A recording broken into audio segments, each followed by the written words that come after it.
When I hear the name Bioware, I think about the good old days. Baldur's Gate 2, Mass Effect, Knights of the Old Republic. Now, all I can think about is their constant failings. Like many studios under EA before them, the time has come to put Bioware to rest. But there's still hope for other great RPG studios, and the time has come to pass the torch onto them. So recently Bioware scaled back on their roadmap plans, delaying any future Anthem updates indefinitely, and it's pretty clear that EA has pulled the plug on the game. It will tick along for 6 to 12 months or so, with breadcrumb content now and again, so it can't be pointed to as an obvious scam, but the game is done.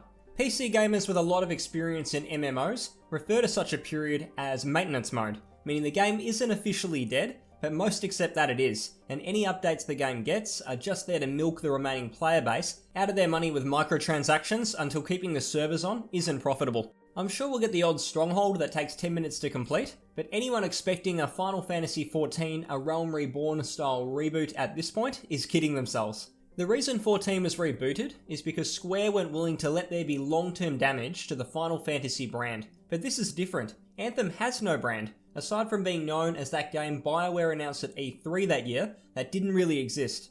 So with Anthem essentially out of the way, Bioware have talked about their plans for Dragon Age 4. I don't think it's a coincidence that it was announced at the end of last year, before people were clued in that Anthem was a complete joke. They wanted to show not just us, the customers, but also EA that they were still a studio who will attract a huge customer base, and they deserve another chance after Anthem. There's no doubt in my mind that everyone involved at Bioware and EA knew the game was going to be a mess, and they just wanted it out the door, and the Dragon Age 4 announcement, despite them making it clear it was years away, cemented that. But then more details came out. Bioware have talked about EA being mostly hands-off in the past. It's clear though with Dragon Age 4 that those days are over. Bioware have released one mess too many, starting with Mass Effect Andromeda, and I believe EA are going to pretty much dictate how the game development plays out.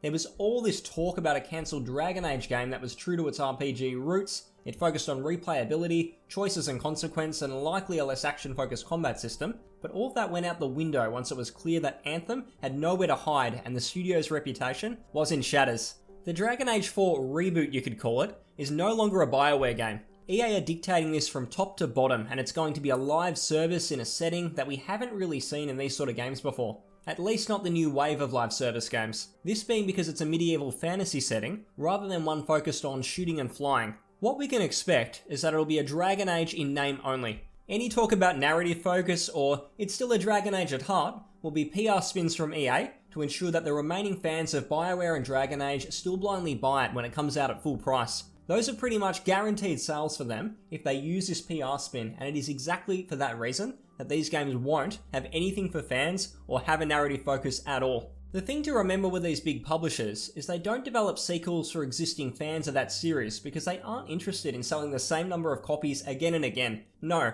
they develop the sequels for potential newcomers, adding features that appeal to people who weren't interested in the previous title. Look at Fallout 4. Were Bethesda interested in addressing criticism of Fallout 3 in comparison to Fallout New Vegas? Not at all. They knew anyone who remotely enjoyed those games were going to buy 4 no matter what. So what did they do? They focused on base building and settlements, looking to bring in a crowd of people who were interested in those things instead. To publishers like EA and Bethesda, it's all about how can we make this series more mainstream, not about how can we make the series better. Dragon Age 4 will follow all the latest trends in live service games. It'll play like another Destiny, Division, or whatever comes out in the next couple of years, but this time it will be mostly finished rather than a train wreck. Why? Because EA will be going over the entire development process with a fine-tooth comb. This is not a Bioware game. Bioware is dead, and it's an EA game using the Bioware name to keep existing fans invested. Sure, a lot of the same people who've been working at Bioware will still be working on this, but the rules have changed, and Bioware no longer happen to be a studio owned by EA. They're an EA studio operating with the Bioware name.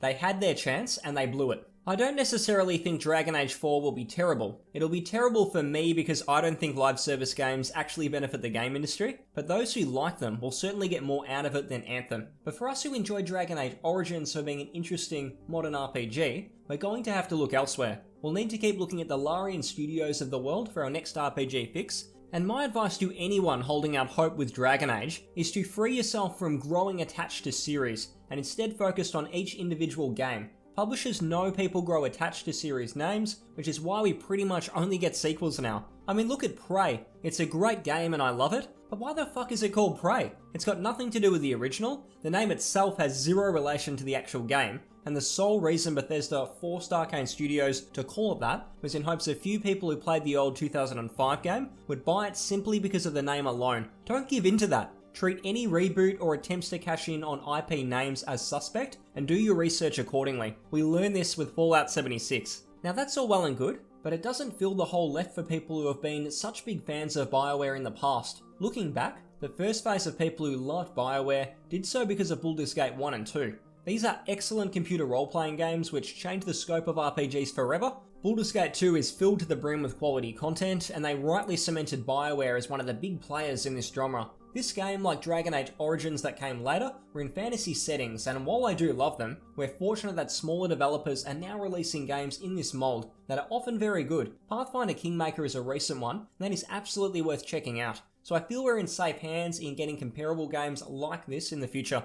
However, where Bioware fans may feel there's nothing to fill the void is with two of their biggest games, and those are Knights of the Old Republic and Mass Effect. There are very few studios who have had big success creating RPGs outside the realms of fantasy, and that is for good reason. They're difficult to create because there's less older games to use as a framework, and that makes balancing things such as combat, choices, and scope very difficult. But Bioware managed to nail it with these games, and it's for this reason that Mass Effect Andromeda had such a big following before release, and this certainly factored into the disappointment. The success and ongoing craving for more Mass Effect isn't just about the IP, it's more about a lack of science fiction or space opera based RPGs in the video game industry. With Bioware effectively gone, the chance of them delivering on this again is very low. So who's going to fill that void with no Bioware to do it for us? There's a lot of talk about Starfield, and let's be honest, the hype for this game would be a lot higher if Fallout 76 didn't exist. And while I'd hope with all the time that's gone into it that it doesn't follow a similar path,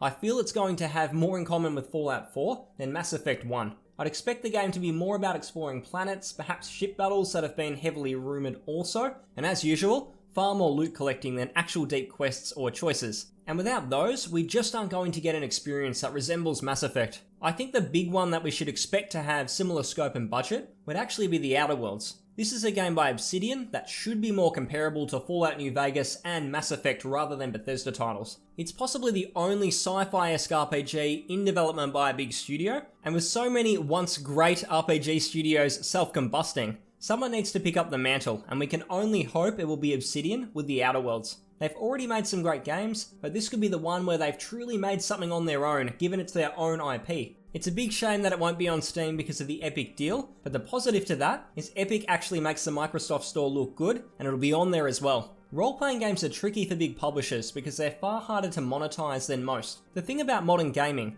is there are two sides to it. There's the side I call addicting gameplay, which is where you play a game for that reward factor. In a game like Fortnite, every time you kill another player, you get a sense of satisfaction, and having that golden carrot dangling there for a potential win only enhances that. In Fortnite, you aren't here for the characters to immerse yourself in a game world, you're just there for that stimulating reward factor, and people who love that are more likely to spend money on skins and other rubbish, because that reward factor comes from those purchases too. Games like that are actually designed around luring people in who are going to be more likely to spend real money on online stores. It might sound like a conspiracy, but it makes perfect business sense. This sort of gameplay is in single player games too. In any modern Ubisoft game, you're constantly collecting pointless junk over and over, clearing things on the map, which can also be said for a lot of other open world games. How many times have you said to yourself, oh, just one more outpost, just one more watchtower, before you switch off? This is the sort of addicting gameplay which is now Ubisoft's bread and butter, and once again, the people who love this are more likely to be lured to cash stores.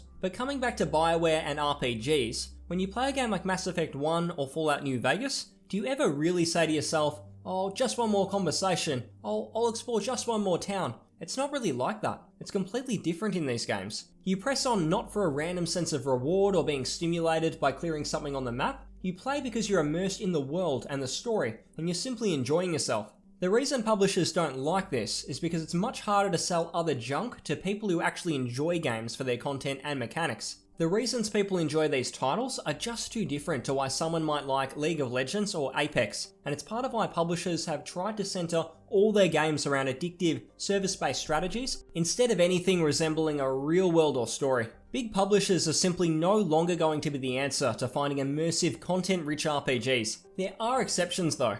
I feel CD Projekt Red have seen how the tide has turned, and with Witcher 3, they plugged a gap that simply wasn't being filled anywhere else. It was a content-heavy RPG with plenty of choice, and how many of those have we seen from a AAA publisher in recent years? Almost none, which is why it's still being talked about and is very relevant in 2019. There's been barely anything like this since, and we can only hope that Cyberpunk is of the same quality. Microsoft are also one to keep an eye on, despite their approach to the PC market in the past being frankly embarrassing. But they're also starting to turn that around, and I can't believe I'm saying this, but I actually think Game Pass, which they have right now on Xbox, could actually benefit gaming as a whole. Microsoft are trying to fill every niche with Game Pass, which is why they bought Obsidian and In Exile. They know RPG fans are still a potentially big market to tap, so by having developers filling all these gaps, it ensures they build their user base. I think this is relevant because Game Pass will eventually come to the PC once they fix up their store, meaning, believe it or not, the next wave of big RPGs may be Microsoft published. Not to mention, we've already seen them trying to build goodwill with the PC audience by releasing Halo on Steam. Yes, Steam, not Epic.